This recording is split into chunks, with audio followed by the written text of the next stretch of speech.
Now, when we are talking about brand management, there are multiple things that come into picture. First, let's understand that ideally what is brand management. I hope you must have heard this term before. Yes or no? Okay. While we are talking about brand management, we are talking about the marketing concept, wherein this concept begins with an analysis on how a brand is currently perceived in the market. What perception about a brand do people have in their minds? And what proceeds to the planning and how the brand should be perceived in the future by people if it achieves its objectives and plans in accordance to this. So here, while we are talking about brand management, let's understand this concept a little deeper and let's see what all does it include. So your brand is not just the product or service. It is much farther than something that is tangible and can be measurable. So it is something that is intangible, and it is also offered by other companies. So when we're talking about a brand, it also embraces your organization's core values, as well as it extends to every relationship and interaction that you have with multiple outside agencies.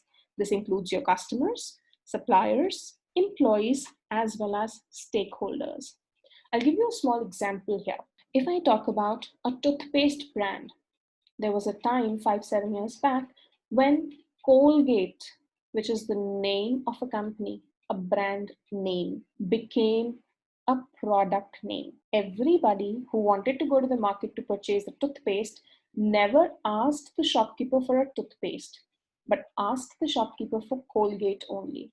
That is how the company had planned to ingrain the term brand, that is Colgate, into the minds of people. There are multiple such brands when people go out that they're so famous that they don't call the product by its name. They call it by the brand name. So the brand management has to play a significant part in maintaining the reputation of the organization, and it also has to ensure that people experience it in a way that they had planned and perceived it. So why do you think that brand management is ideally so important?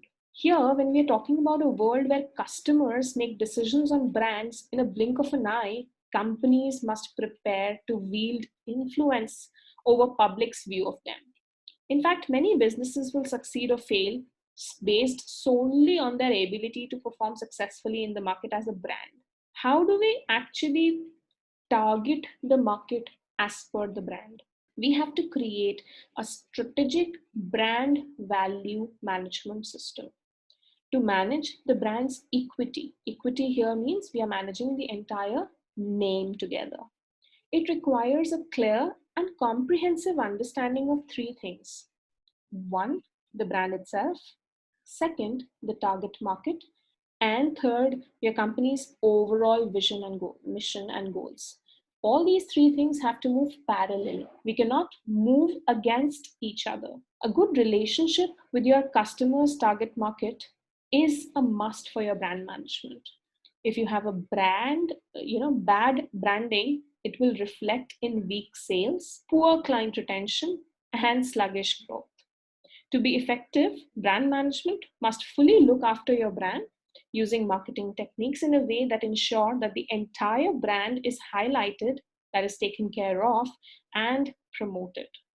Ultimately, it's about making a communication with your customers and then delivering what you had promised to them.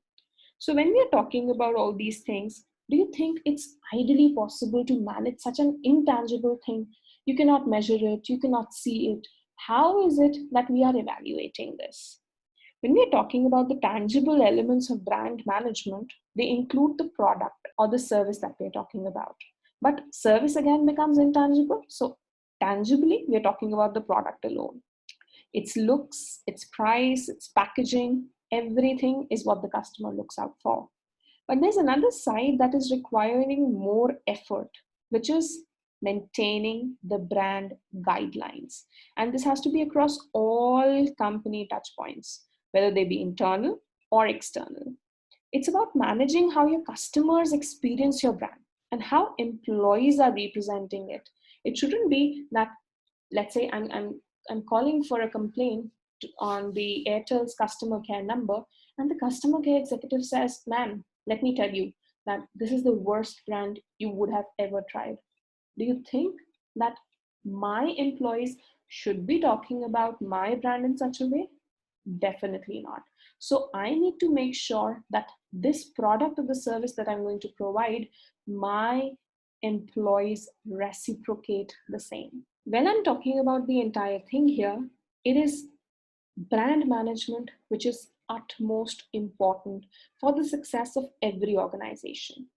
The smart companies know that strong brands are not built by marketing alone. They require something else, wherein we are talking about the employees. My employees play a very important role here.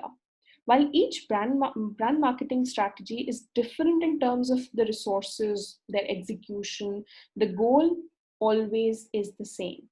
And it is to build a brand that is distinct but profitable. Consistent managing across and maintaining the marketing channels will ideally ensure that people think of your brand as they have perceived, which is the right thing. Here, after brand management, let's understand the market research. While I'm talking about market research, what do you think? You must have heard this term a lot before as well. Market research is basically researching about the market as a whole. How do you think that ideally a person should be going about with market research? It is the process of determining the viability of a new service or a product through the research that is conducted directly with the customers who are going to directly use this product or service. The market research allows a company to discover the target market and get opinions on the feedback from the other customers that they have already received.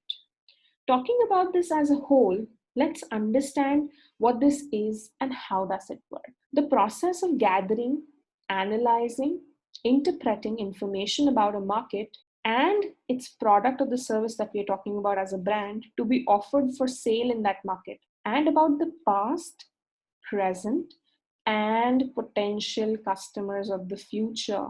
This research takes into characteristics, spending habits, locations, the needs of your business, the target market, the industry as a whole, and the particular competition that you're going to face. So while a CMO is planning about all these things, these are the specifics that this person has to look into. How accurate do you think this information should be so that the results come out to be true? Yes, definitely. It has to be 100% accurate information. The market research here should provide relevant data to help solve the marketing challenges that a business will most likely face in the future.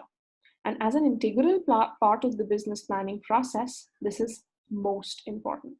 There are strategies such as market segmentation and product differentiation, etc., which will also help as an added tool for the CMO to do a better research. So when we are involving marketing or when we're talking about marketing research, there are basically two different types of data.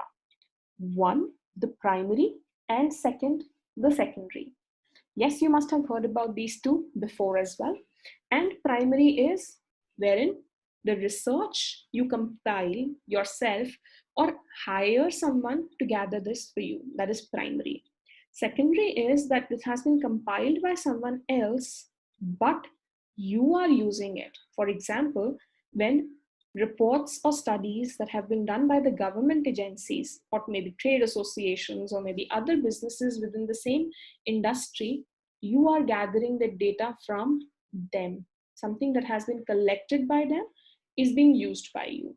That is where we're talking about secondary information. Now, when we are talking about all this market research, it brings me to the first homework for the day. So your first homework for the day is going to be to use a small feedback survey form for your business. I hope you must have answered multiple feedback surveys and conducted multiple surveys before as well. The questions in your survey should be short but to the point, that are asking questions that relate to your business type. A questionnaire should be designed addressing specific individuals and talking about the interests. So all those interests should be linked directly to the product or service that you are talking about in your business. It should not be more than 2 pages. That means approximately 10 to 15 questions and not more than that. It should be professionally prepared when you are adding your company's logo, you're adding your company's visiting card maybe, or you're adding the front face of your business. And when you are talking about all these things, let's have a professional survey developed on Google Forms. I need you to collect data from a minimum of 100 to 150 people around you talking about your brand. Understand what their likings are. Understand, do people ideally need your product or service? And do they need it in the same fashion as you have thought about it? Yes or no? Analysis of this survey is something that we're going to talk about in the next session. So that's it for today. Enjoy your session and stay tuned with Team Henry Harvin for the Teen Academy. Thank you so much, people.